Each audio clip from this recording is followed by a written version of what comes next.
Wachunguzi wa ajali ya ndege aina ya helikopta iliyosababisha vifo vya watu 7 akiwemo mkuu wa idara ya ujasusi ya taifa la Ecuador na mkewe katika kaunti ya Samburu Jumatano wakati wa ziara ya kitalii sasa wanachunguza sababu mbili kuu zinazoweza kuwa chanzo cha ajali hiyo.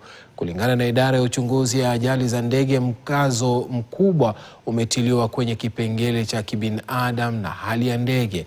Aidha, idara hiyo imesema kwamba uchunguzi wa awali unaonyesha kuwa ndege hiyo iligonga mlima wa Ololokwe na athari ya mgongano huo pamoja na moto uliofuata baada ya mgongano huo. Gloria Milimu anaarifu. Ni ajali nyingine tena ambayo imetikisa sekta ya usafiri wa anga. Alhamisi, wachunguzi wa ajali hiyo iliyotokea Jumatano na kusababisha vifo vya watu 7 akiwemo mkuu wa idara ya upelelezi nchini Ecuador na mkewe wakikita kambi katika eneo la mkasa kutafuta vipengele muhimu vitakavyosaidia kwenye uchunguzi wao. Kwa mujibu wa idara ya uchunguzi ya ajali za ndege nchini AAID, upekuzi wao utazingatia angalau masuala mawili makuu kati ya matatu ambayo mara nyingi hutumika kubaini kiini cha ajali za ndege.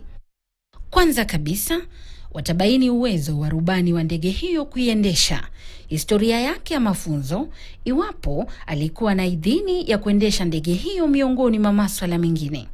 Hali kadhalika, watakuwa wakichunguza hali ya ndege hiyo wakati ilipokuwa ikitumika.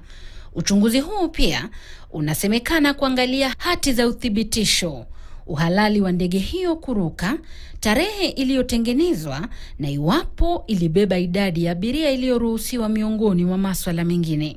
Japokuwa swala la hali ya anga pia ni mojawapo ya masuala makuu ambayo wachunguzi hao hutumia kubaini kiini cha ajali za ndege, idara ya AAID inasema kwamba haitategemea sana kwenye uchunguzi wake kwenye ajali hii.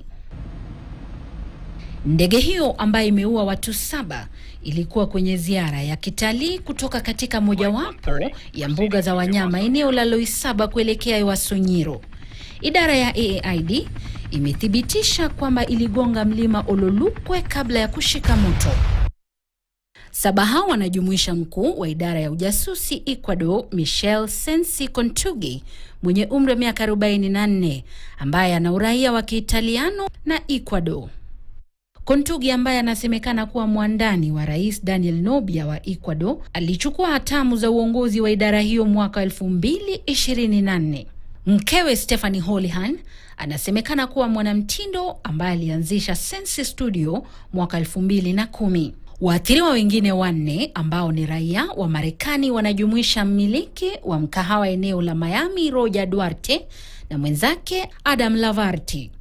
Hata hivyo, waathiriwa wengine 2 wanaojumuisha rubani wa ndege hiyo hawajatambulika kwa sasa. Idara ya AAID inasema kwamba uchunguzi huo unafanywa kwa ushirikiano na idara ya bodi ya usafiri Marekani NTSB, huku matokeo ya ripoti ya awali yakitarajiwa kutolewa katika siku 14 zijazo, huku ripoti kamili ikitarajiwa kutolewa baada ya mwaka mmoja. Gloria Milimu, KTN.